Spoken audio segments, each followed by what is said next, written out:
Shalom a todos. Lá vamos nós para o dia 93 de não fazermos Lashon Hará e fazermos Shmirat Lashon. Estamos na sessão 3. Vai colocando aí, vai anotando aí para você não se perder se você não tem o livro. Nós estamos na sessão 3, que é dando ouvidos ao Lashon Hará, que não é o nosso caso, nós não damos ouvidos. Nós estamos nessa sessão 3 na primeira parte, que são proibições e diretrizes. Lembra que tem várias sessões, dentro delas vai ter a primeira, a segunda e a terceira parte. Nós estamos na primeira parte da terceira sessão, proibição e diretrizes. O dia 93 é admoestando quem fala. Agora que são elas, né? Como é que se faz a crítica? Vamos ver se é isso que ele vai falar, se é sobre como se faz a crítica, porque admoestar é a mesma coisa que criticar, não é? É um sinônimo, mas nós não temos a intenção aqui de ofender nem nada, de admoestar. Por isso que dizia, que fala na Torá, admoestar os povos. É uma crítica construtiva, é uma crítica diferente aqui, quando nós estamos falando de admoestação. A palavra, sejam todos muito bem-vindos nos caminhos nos caminhos da Torá Sharon. Eu sou a Sharon e hoje é o dia 93 de não fazermos Lashon Hará. Esse dia 93 diz respeito ao 3 de Tevet do primeiro ciclo e o 4 de Tammuz do segundo ciclo. Nosso estudo é referente ao Hafetz Haim, não é? Ao rabino Israel Meir Kagan, a Cohen, porque ele era Cohen, por isso é Kagan. É uma lição a cada dia. Essa é uma compilação, é um trabalho muito legal dos senhores Shimon Firkeman e Yitzhak Berkovitz. Se você tem o livro, você sabe. Se você não tem o livro, não se preocupe, não precisa. Nós lemos na íntegra e nós tentamos interpretar ali, trazer para os nossos dias de hoje.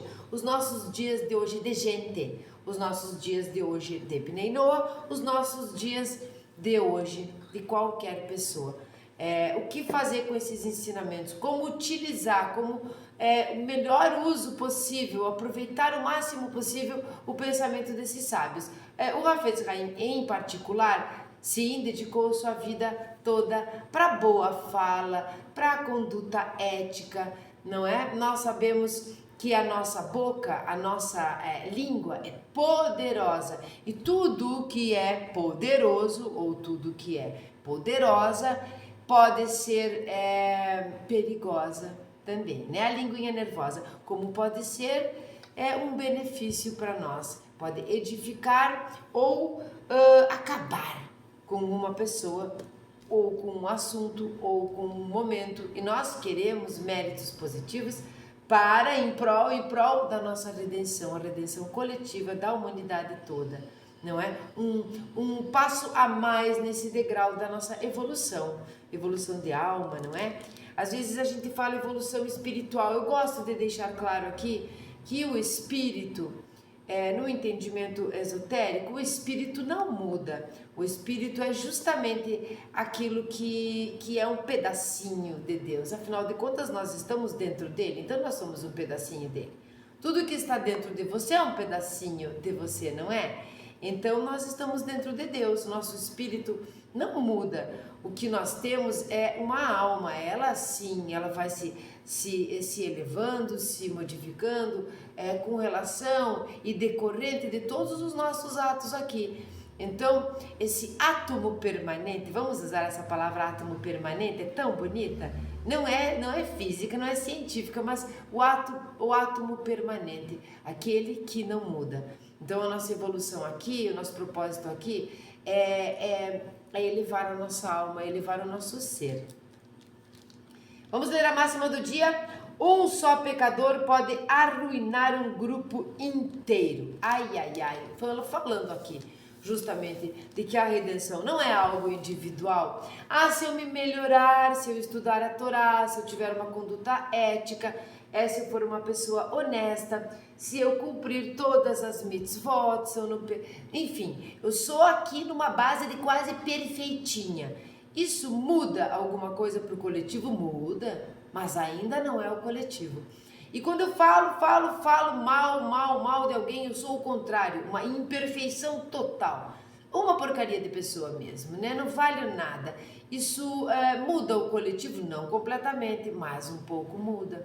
Porque nós influenciamos o meio, assim como o meio nos influencia. O meio é feito de indivíduos. Então, um só pecador pode sim arruinar um grupo inteiro. O subtítulo é Admoestando quem fala. E depois, na parte mais filosófica do Sefer Shmirat Lashon, o subtítulo é Escolha a sua companhia. A gente já consegue entender só de ler o título. Vamos fazer a bênção da água. Baruch atah Adonai Eloheinu melech haolam, she'akol nihya bedvaro.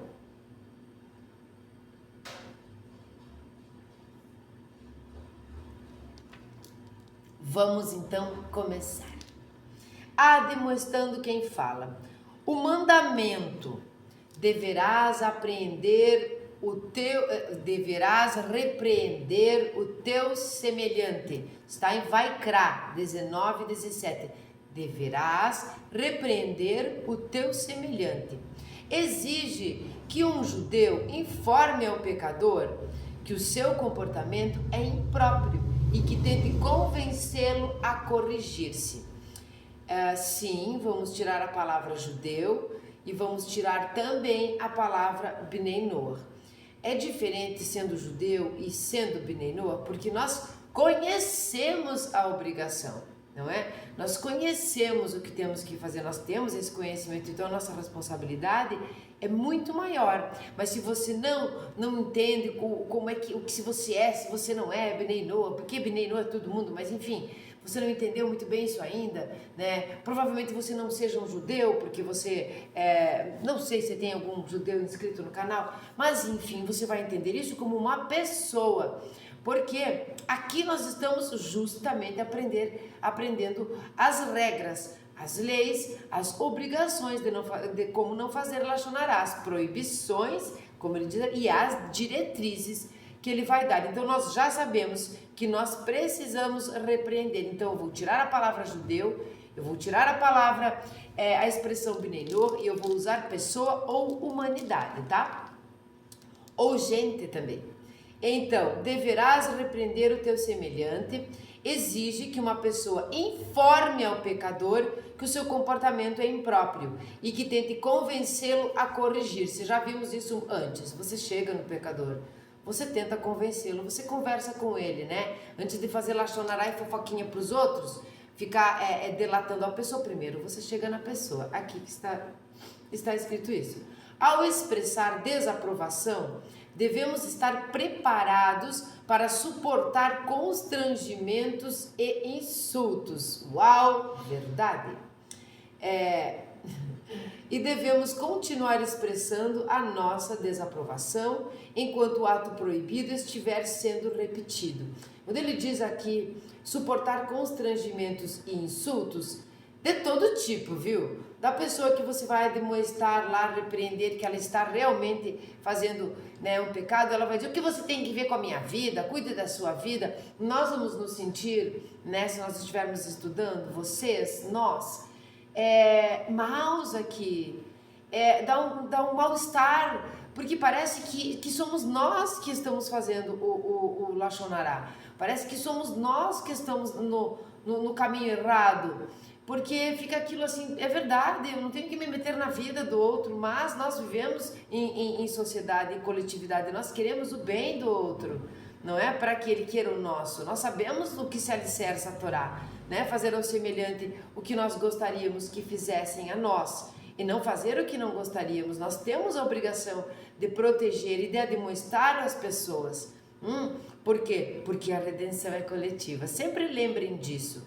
Não é? Então fica esperando qualquer coisa, insulto, constrangimento, constrangimento já tive as oportunidades, constrangimento assim, olha só ela, o que ela tá falando, você acredita que ela me falou isso aqui? né, enfrenta pessoas, é uma fofoqueira, é uma metida, ou melhor, não é uma fofoqueira, é uma lachonareta, é uma metida, tá se metendo na minha vida. E aqui, o tamanho da nossa fortaleza, o tamanho da nossa coragem, ele precisa estar de acordo com o tamanho do nosso conhecimento sobre o que nós estamos fazendo. Por que você está demonstrando a pessoa?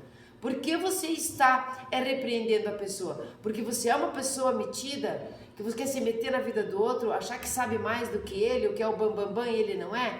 Você acha que tem o direito de demonstrar, de repreender? Então nós precisamos ter a mesma coragem, né, e suportar os insultos e os constrangimentos, mesmo o parâmetro aqui do nosso conhecimento da lei, do nosso conhecimento da Torá, do nosso conhecimento do trabalho do Hafetz Haim, de não fazermos Lashon Hara. Senão você não passa realmente de uma pessoa metida. Você não está buscando o melhor, você está buscando se meter mesmo, interferir, né? Tomar ali direitos que você não tem, que nós não temos. Não, realmente não é fácil, mas a gente está conseguindo, eu tenho certeza. Apesar, vamos ver aqui, ao expressar desaprovação, estava aqui, devemos estar preparados para suportar, não é? Os insultos. Apesar de vermos pouca ou nenhuma chance de que as nossas palavras sejam ouvidas, devemos continuar reclamando. A palavra reclamando aqui, ela é literal, não é a pessoa reclamona que fica enchendo o saco o tempo todo, é aquela que clama novamente, aquela que reclama. Você vai insistentemente tentar repreender a pessoa, convencê-la de que aquilo está errado, não é? Mesmo que você ache que tenha pouca ou nenhuma chance de que as nossas palavras sejam ouvidas. Mas se elas forem ouvidas, elas mudam o resultado? Mudam. Então aqui é o momento que nós temos que aprender, que temos que falar, porque nós já vimos aqui que nós não temos que nos meter e falar quando não muda o resultado. Mas quando nós temos potencial chance de sermos ouvidos, isso significa que tem potencial chance de mudar o resultado para melhor. Então nós devemos falar, não é? Somente nos casos em que soubermos que nossa reprovação faria com que o pecador reagisse, cometendo ofensas mais graves, deveremos parar de falar a nossa opinião. Então assim, você vai lá, fala a tua opinião, né, sobre aquilo ali, um pouco mais do que opinião, né, de repreensão, e a pessoa, ela te constrange, ela te insulta, o que você tem que ver com isso? O que você tem que ver com isso, eu aguento, essa frase. Então você continua, o que eu tenho a ver com isso? Eu tenho a ver com isso, que nós vivemos em sociedade, em comunidade, que nós somos realmente né, com Deus e com todos os outros, e que uma atitude de né, vai depender a paz de todos, que a paz vai depender às vezes de atitude de e tudo mais, né, a nossa própria evolução, como nós estávamos falando. Mas aí se você vê que a pessoa é violenta, que ela vai te insultar gravemente, não é simplesmente ela dizer, o que você tem que ver com isso? É mais do que isso, vai te ofender muito ali, então você pega os brinquinhos e se retira.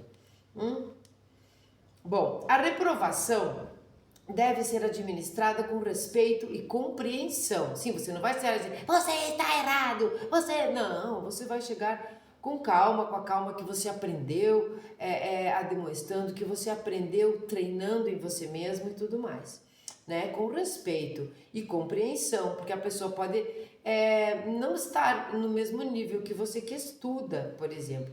Sim, porque o nível é outro, de quem sabe, né? E de quem não sabe. É diferente. Existem dois tipos de pessoa, a que sabe e a que não sabe. Bom, e isso deverá ser feito em particular, sempre que possível, né? Esse é um comentário que é feito no Rashi, né? No Rashi, sobre o Vaikra 19:17. Ele tem um comentário ali que vai dizer na Torá do Rashi, eu tenho ela aqui, mas eu não vou buscar para nós não estendermos o vídeo demais, ele vai falar que tem que puxar ali a pessoa, né, chamá-la em particular, porque senão você vai ser a pessoa que está cometendo lachonará, porque nós sabemos que constranger, que expor uma pessoa também é uma forma de maledicência, também é uma forma de lachonará, e nós não queremos constranger a pessoa, então nós vamos chamar ela no particular, é assim que começa. Mas pode acabar sendo público, vocês já viram isso, né? Dependendo da gravidade. Falando de modo geral, precisamos interromper e provocar, precisamos interromper e reprovar quem fala lachonará e fazer o máximo possível para assegurar que pare de proferir suas palavras pecaminosas. Fazer o máximo possível para assegurar que pare de proferir suas palavras pecaminosas. Então a gente interrompe, a gente reprova a atitude, o comentário e tudo mais, e a gente persiste o máximo possível para que ela não volte a fazer aquilo, né? E para que ela pare de proferir aquelas palavras, pelo menos naquele momento, quando nós começamos ali a admoestar. Como já mencionamos, isso não se aplica quando quem fala provavelmente reagiria expressando uma negatividade, ainda maior do que a pessoa de quem fala, como forma de defender suas palavras pecaminosas. Aqui, é aquela pessoa que ela está tão enraizada nela, o lachonará, a maledicência de uma maneira geral, que quando você vai admoestar, isso, ao invés de produzir ali uma melhora, né, ela piora, é o chamada pessoa do contra. Essa não tem entendimento, não está treinando e esta vai dar o contra. Então o que é o contra aqui? Ela vai dizer, agora sim que eu vou falar. O que você tem que ver com a minha vida? Agora sim, porque aquele lá é isso. Você vai piorar a situação. Então, se nós queremos melhorar e ainda assim nem sabemos se podemos, né, não sabemos a gravidade, não sabemos se devemos, vamos fazer isso no particular, imagina se a gente acaba causando uma piora nisso, né, um agravamento na situação, em vez dela retirar, né, se retirar e parar com aquele atitude pecaminosa, ela aumente isso, né, dá um frenesi. Outra situação na qual a reprovação seria inadequada é quando, ele vai colocar aqui, deixa eu ver se tem uma outra, não, é aqui mesmo, ele tem 2 pontos aqui. Outra situação na qual a reprovação seria inadequada quando? 1. Quem fala não percebe que a informação que está transmitindo ela lachonará. É o ignorante. Né? E nós não estamos falando do burro, e nem se nós estivéssemos falando do burro, nós não estaríamos falando do animalzinho, tá? Do burrinho. Não é dele, nós estamos falando do ignorante. O ignorante não é uma pessoa com a QI baixo. O ignorante é aquele que ignora que aquela fala é lachonará. Ele não percebe. Pasmem vocês, ou não pasmem vocês, porque vocês estão na vida, porque vocês também conhecem as pessoas e conversam com elas, a maioria das vezes não é intencional, é costumeiro, é maníaco mesmo. A pessoa tem mania, começa com costume, daí todo mundo fala, a pessoa tem aquela mania, ela não sabe, ela é uma ignorante deste assunto. Então nada melhor do que mandar os vídeos para ela, ou dar de presente o livro do Rafet Haim. Bom, então é quando que é inadequado, quando quem fala não percebe que a informação que está transmitindo é lachonará, ou ignora totalmente que lachonará é proibida pela Torá. É o que eu estava falando, essa é pior ainda, quer dizer, esse é o mais comum, é pior, mas é o mais comum, ignora. As pessoas ignoram a Torá, a maioria das pessoas, não é? As pessoas gostam muito daquilo que é passado, não é? E nós temos a lei oral, por exemplo, Talmud, Kabbalah, mas de um modo geral que eu estou falando, não é isso. A pessoa não pega a escrita e lê, por exemplo, a Torá, a escritura sagrada, lê, depois ela volta, depois ela lê novamente, né? Só faz isso, né? O judeu e o Bnei Noach, que faz isso consecutivamente, termina um estudo, começa outro, né? Talvez outras religiões ou outras, eu não sei, comunidades façam outro tipo de grupos, Mas nós é regra isso. Então nós lemos, se você não entendeu essa vez, vai entender um pouco na outra. Aí nós precisamos do quê? Nós precisamos da lei oral, que também está escrita hoje. Então não há dificuldade nenhuma. Nós precisamos desta lei oral, né, para entender o que lá estava escrito, porque Deus não daria um manual escrito que a gente não entendesse, não pudesse entender. Então ele colocou ali para Moshe Rabbeinu no Monte Sinai também a lei oral, né? Depois os sábios interpretaram, né? Fizeram as leis no Talmud e tudo mais. Então, quem é que sabe disso? Quem é que tem conhecimento de que o Talmud, que a lei oral existe? E quem é que tem conhecimento da matéria que tem dentro deles? Então nós temos a lei escrita, nós temos a lei oral. Sequer a maioria das pessoas conhece a lei escrita. Então, me enrolei, demorei, mas esse é o objetivo de dizer que é uma pessoa ignorante da lei, ignorante do treinamento, por exemplo. Ninguém está ofendendo ninguém.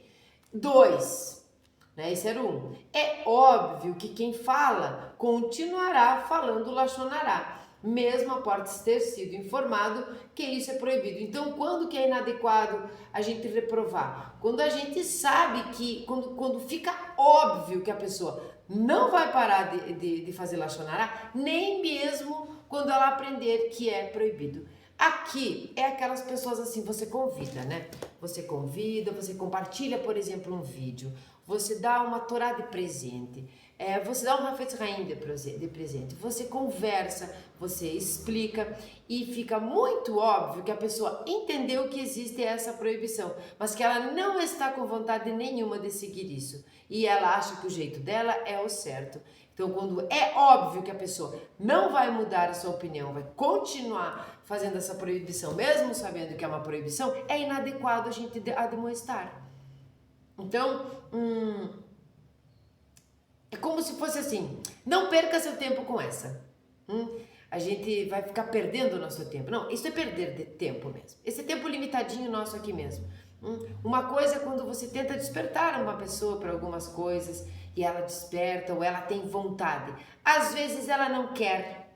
Então, não é o momento de você admoestar. Aliás, não é o momento mesmo, não é. Desista dessa pessoa. Nesse caso, sim. Você não desiste daquela que está tentando. A gente não deve desistir de ninguém, porque é Torá. Não, é diferente aqui.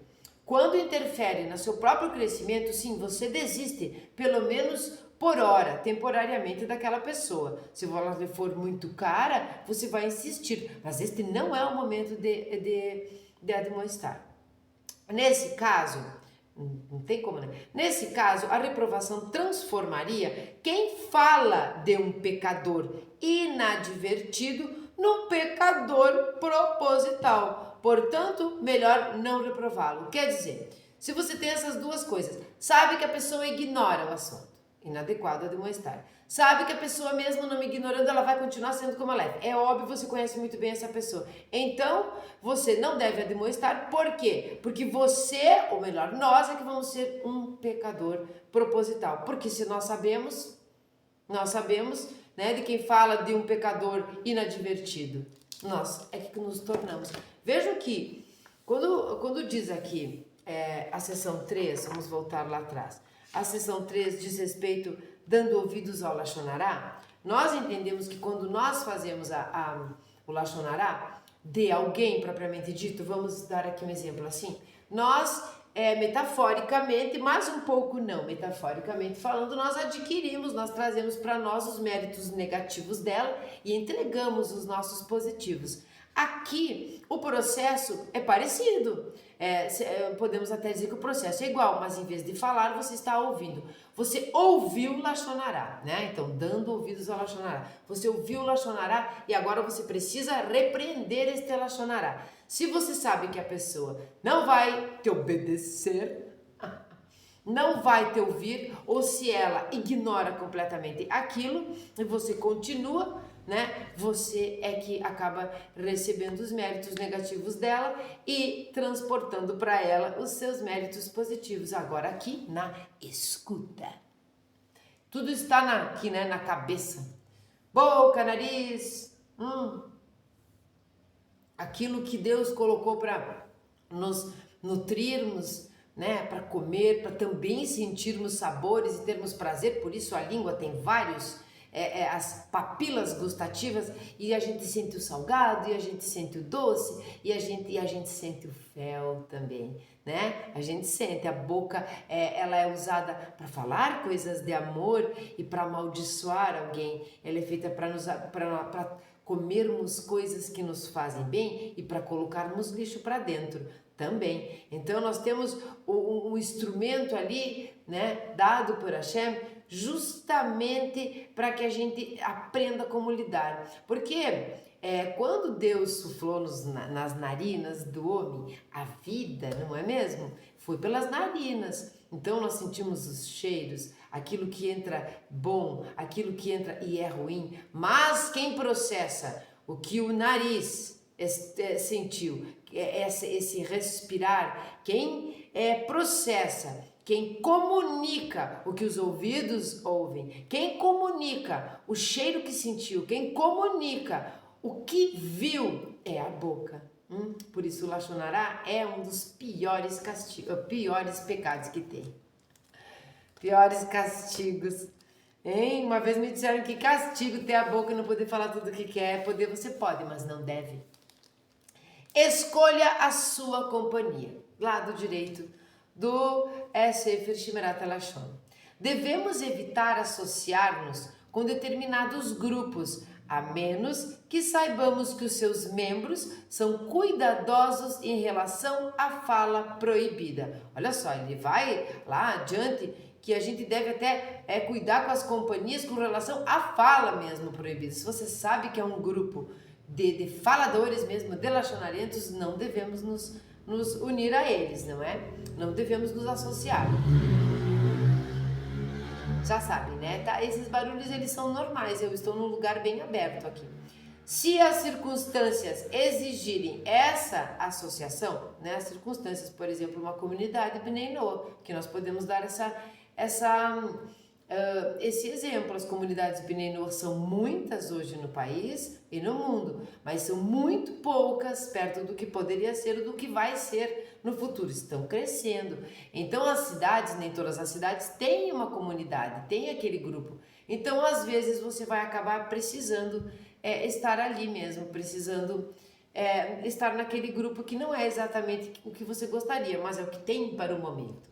Então, essa é uma ideia, tá? Se as circunstâncias exigirem essa associação, deveremos limitá-la ao mínimo, mantendo silêncio sempre que possível.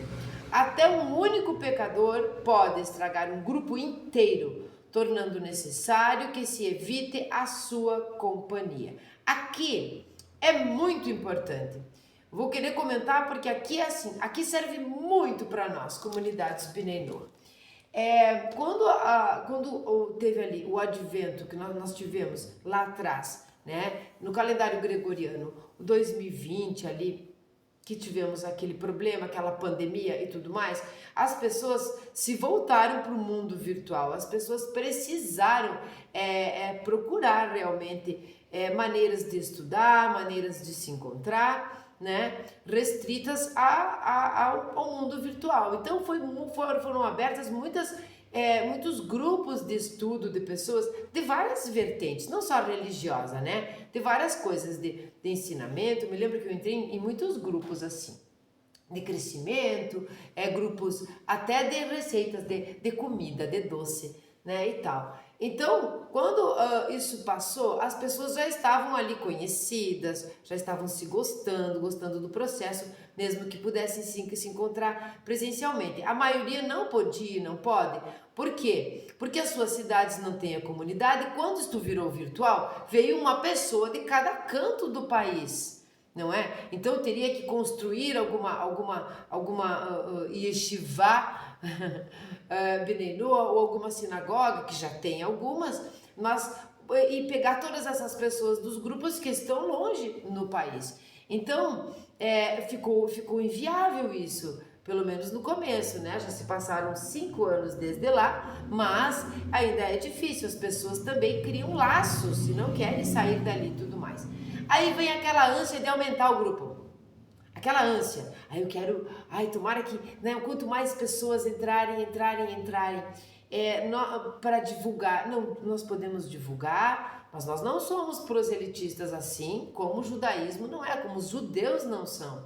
Né? De nada importa nós termos quantidade de pessoas e não termos qualidade de estudo, por conta das diferentes personalidades, dos diferentes estágios que estão cada um. Então, as grandes diferenças não são uma vantagem no estudo da Torá, no estudo ali particular e restrito. Quanto menos pessoas, mais o estudo vai ser idôneo, mais nós vamos conseguir sem desvios e menos problemas com relação a alguém que seja lachonarento e tal, que entra. Então, se você está aí com uma comunidade que é pequena, como nós que temos a comunidade que é virtual e é pequena, não se preocupe que ela não é grande, que não tem um monte de gente, porque quanto mais gente, mais problemas. Nós sabemos que os grandes sábios, eles tinham, vamos lembrar que Shimon Bar Yochai, ele tinha lá,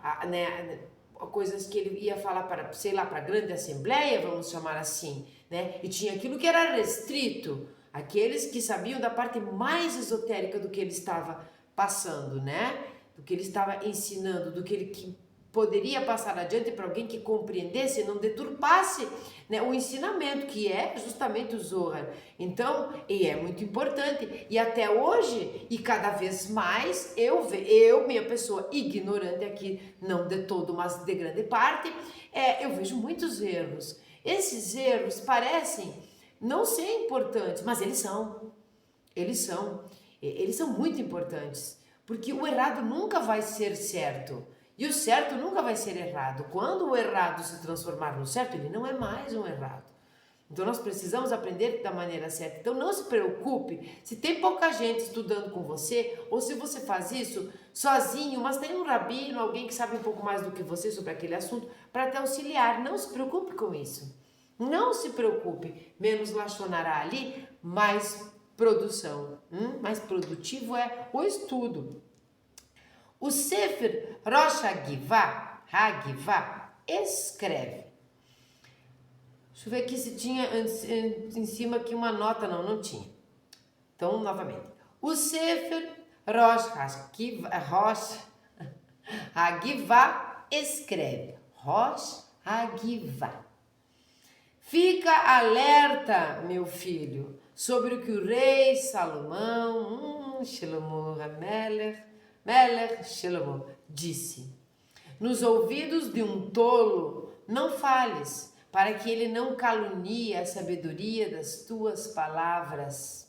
Isso está em Mishlei 23:9, em Provérbios. Eu vou ler novamente, porque não existe, não achei e ninguém achou nenhuma sequer frase de Provérbios que não nos sirva para a nossa vida, seja no passado, seja no futuro, seja agora no presente. Então, vamos lá. Nos ouvidos de um tolo, não fales, para que ele não calunie a sabedoria das tuas palavras, porque ele é tolo. Cuidado com um grupo de 100 homens, entre os quais se encontre um único zombador ou tolo. Esse tolo não é o bobinho, tá, gente? E certamente se um dos tolos for um homem sábio aos seus próprios olhos, pois esse é o tolo por excelência, fortalece-te para permanecer em silêncio nessas reuniões e não discutas nada em absoluto. Aqui, quando ele fala, eu vou ler novamente, tem uma nota de rodapé. Então nós vamos ler novamente.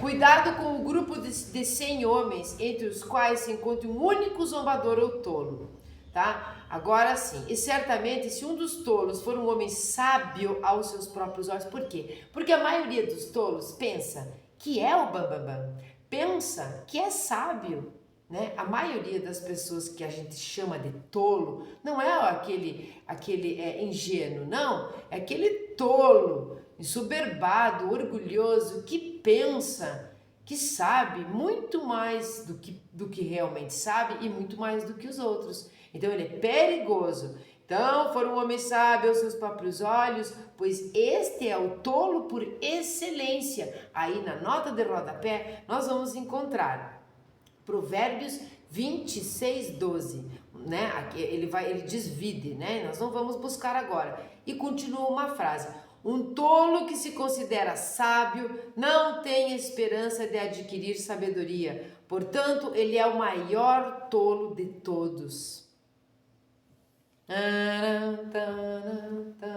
Conhece esse tolo?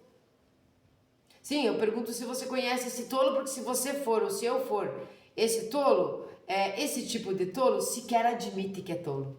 Por isso, ele é um tolo por excelência. Fortalece-te para permanecer em silêncio nessas reuniões e não discutas nada em absoluto. Mas mesmo que fales todo tipo de sabedoria, eles, os zombadores e os tolos, se superarão e te darão desgraça, pois está escrito: a iniquidade aparece e a desgraça é a consequência. Isto também é Mishlei, tá? 11:2. Vamos ler novamente. A iniquidade aparece, eu nem estou falando de perversidade. A iniquidade aparece e a desgraça é a consequência. Se você quiser conversar numa dessas reuniões, ele está se referindo com um homem como você, tome cuidado para que as tuas palavras não atinjam os ouvidos deles, dos zombadores. Assim, aconselham as escrituras: aos ouvidos de um tolo não fales, em vez de não fales com um tolo. Olha só, aos ouvidos de um tolo não fales, em vez disso está escrito: não fales com um tolo. Quer dizer, se você está lá na comunidade, no grupo de estudo, vamos falar de grupo de estudo, que rodinha de fofocainha, rodinha de comentário, eu não quero saber. Vamos falar de comunidade. Você está lá na comunidade e você encontra alguém como você. Desde que você não seja um tolo. Então, como você, que não é tolo, que não é zombador, você vai conversar, você vai trocar ideias com aquela pessoa. Não deixe nesse momento que os zombadores e os tolos escutem. É isso que diz: não fale aos ouvidos dos tolos e dos zombadores.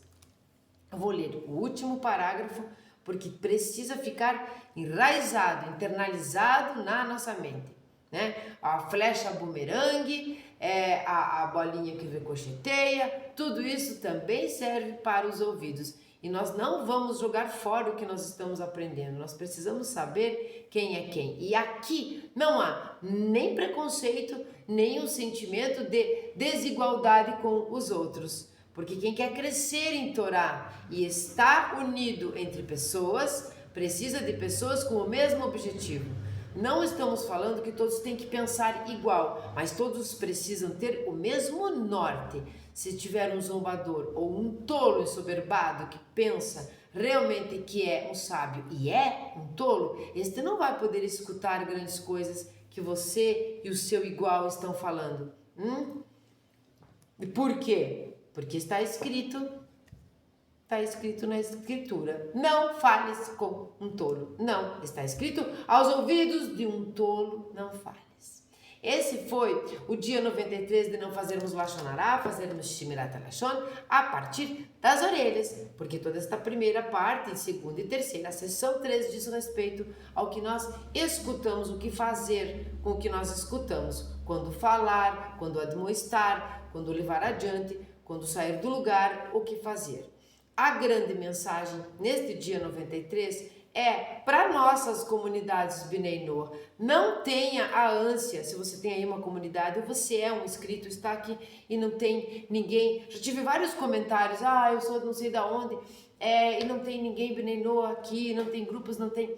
e tal. Não se preocupe, procure pessoas que você considera idôneas, sinta, tente sentir, se está te fazendo bem os vídeos, continue comigo, compre o livro se achar que deve, se achar que não deve, não compre, né? Sei lá, guarde seu dinheiro, dê de ser da cá, faça essas coisas, fique tranquilo e fique tranquila, vá devagar, porque nós alicerçamos uma casa, não é? Quando nós colocamos, quando a gente fala os alicerces, aquelas vigas de ferro, aquelas, né?